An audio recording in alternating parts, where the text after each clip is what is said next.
guys are saying that basically if I'm walking down the street and I see a place that says wellness or spa or something in a place where it doesn't really belong to, what does it mean? It means one of those places with special endings. Special or happy endings. Happy special endings. Alright, I like how that sounds. So why should I avoid it then? Maybe I should try to find one of those. Yeah, you should. You should see for yourself. Alright, well, there's one over there. Okay, let's see what happens. So we didn't go to that place, but we instead came here, which I don't know, maybe better, maybe worse. I don't know yet.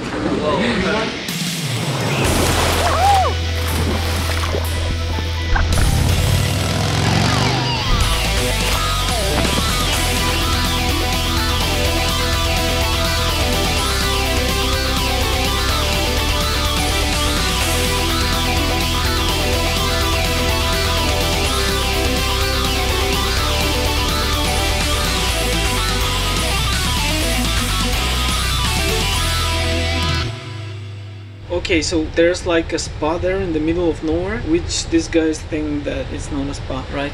Yeah, it's not. And there's a spa right there. Alright. So you're saying it's not a spa? Maybe it's not. Maybe not. High chance it's not. I was looking for a spa and now I can't find the spa anywhere. And you told me something about when you worked there, you reverse engineer some of the stuff I did previously, right? We were studying some of the techniques. Доста готино да разбереш, че в една от най-големите компании в света за компютърни игри са разглобявали някакви неща, които ти си правил, за да разберат как са направени. Супер яко. Понеже сега си говорим да отидем да посетим така наречения Red Light District, което не ми е много интересно, защото не съм бил на такова място. Найджел казва, че оралният секс в Сингапур е забранен и противозаконно. It's against the law. Oh my god, man. It's okay. That's wrong. It shouldn't be like that. I think there should be protests in the streets. What do you think? I have no comments. Cannot publicly say that it is against this law, so we will both have to just shut up now. Направихме това, което сканахме да направим. Отидахме до този така наречен Red Light District. Найджел беше така добър да ми покаже това място. Какво представлява? Нещо като зигзаг от улици и всяка втора улица, която е нечетен брой, към се лъжа, е пълна с места, които се наричат аквариуми не случайно. Осветени са с розово и всъщност някакъв чичко те посреща и те вкарва в една стая, където неговите момичета са подредени. Изпъчват се, показват си всичките природни дадености. Предполага се ти да си избереш някой от тях. Наистина беше изключително awkward и беше много... Нямаше нищо еротично или сексуално в това. Усещаш по някакъв начин как тези момичета са стока, месо. Не е красиво изобщо. Изобщо не е това, което трябва да има в този тип отношения според мен. Част от причината изобщо да отида там е това, че аз се опитвам в момента да си разруша някакви романтични представи, които намирам за не неадекватни, ами нереалистични. И въпреки това нещо ме накара да се почувствам доста смотно. So it was highly awkward, that's what I was saying. It was very awkward. What do you think? Super awkward. Но пък е опит.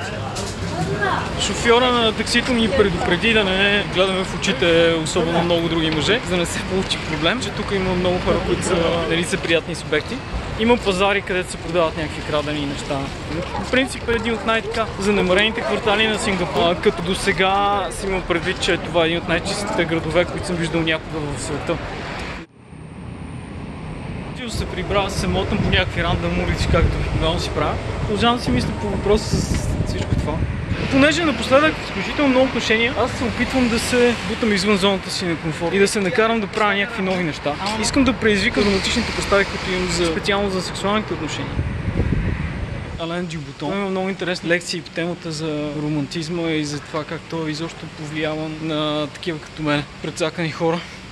В някакъв момент човек трябва да си даде някаква сметка за това, че много от тези представи са грешни и нереалистични. И исках да имам някаква различна гледна точка. Не е в смисъл да отида да си платя и да преспа с някоя жена и просто да видя как изглежда целият този процес. Мислям си, защо просто не отида и не си плата на там някаква рандом жена, която за първи път и последен виждам в живота си. Много ясно виждам какво точно ще ми донеса. Не е нещо, което ми е. За пореден път в живота си съм в някакво търсене на любов някъде навън, когато аз трябва да търся вътре в себе си. Започвам да го осъзнавам съвсем реално това, а не само на думи, а истински да кликне, което ме води към следващата стъпка, да намеря именно следващата стъпка. В смисъл, какво прави човек, за да може наистина да си даде любов сам на себе си, да се научи да се обича, защото тогава, нали, те всичките външни неща, те са функция на вътрешните. Те са свързани. Въпросът е, че какво правиш практически? И това нещо, което сега в момента ми интересува и това, което мисля, не знам дали не е твърде лично това всичко, за да го включа, но от друга страна пък имам и друга теория, че единствените неща, които има смисъл да се споделят, са личните неща. И единственото отношение, единствените наблюдения, единствените коментари са личните неща. Всичко друго какво е? Всичките неща могат да бъдат прочетени и видени другаде. Но ценното е точно това да споделяме нашите си гледни точки, защото можем да видим през очите на другия някаква част от този свят, който всъщност си минаваме такива и всеки си минава по някакъв негов си маршрут.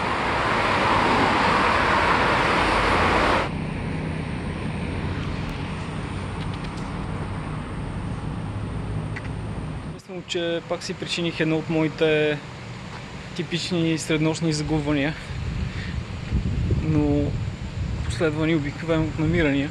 Най-готиното като се загубиш е, че след това като се намериш, може да си кажеш: вау, какво невероятно чувство за ориентация имам, аз се намерих, къде съм?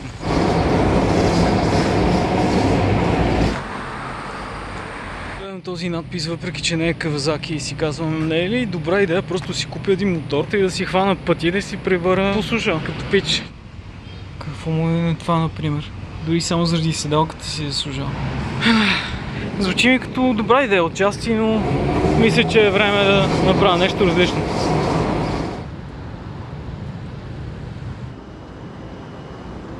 За съжаление не ми остава много време след работа, обаче този покрив, който ми показаха приятелите ми вчера, също май ми стана едно от любимите места в Сингапур и сигурно ще продължавам да идвам след работа. Адски готино място.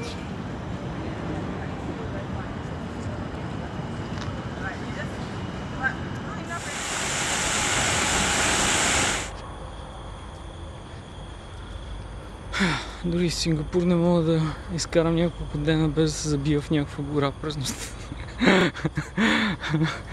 Дойдох на това място, защото искам да видя морето. И това е най-близката точка до хотел.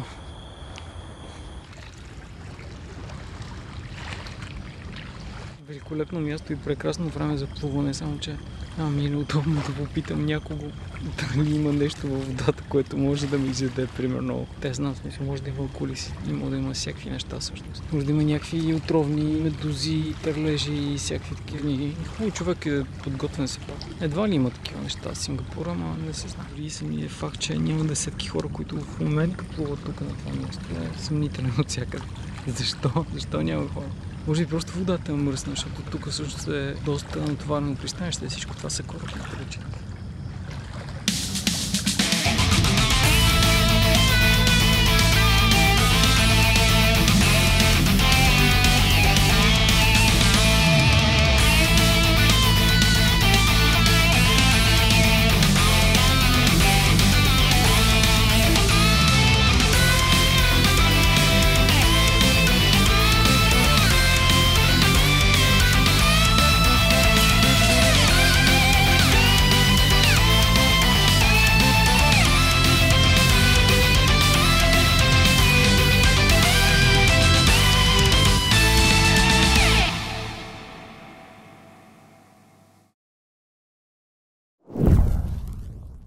Това само на мен ли ми прилича на централна гара в Бургас?